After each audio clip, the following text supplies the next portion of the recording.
Plummer Cobb strode through the dimly lit hallway of the laboratory, her breath coming in soft, steady puffs.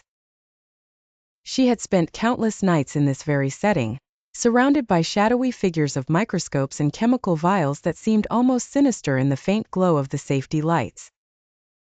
Her journey wasn't just one of scientific discovery.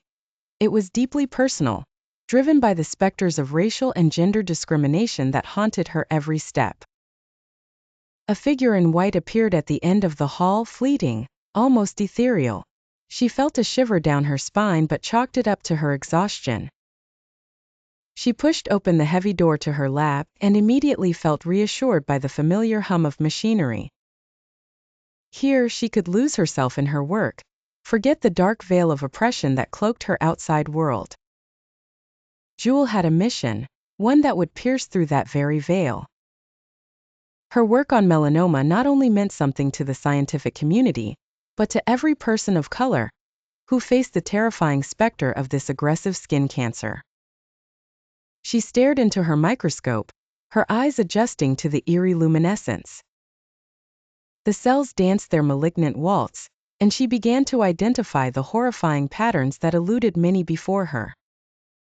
Each malignant cell felt like a whispered ghost, reminding her of peers who doubted her, of the funding bodies that hesitated to support a Black woman scientist.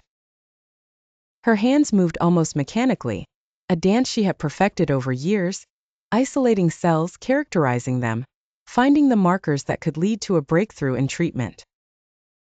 The room grew colder, a sudden chill that made her look up from her microscope. She saw it again, the fleeting figure in white, a mere phantom at the edge of her vision. Was it her imagination?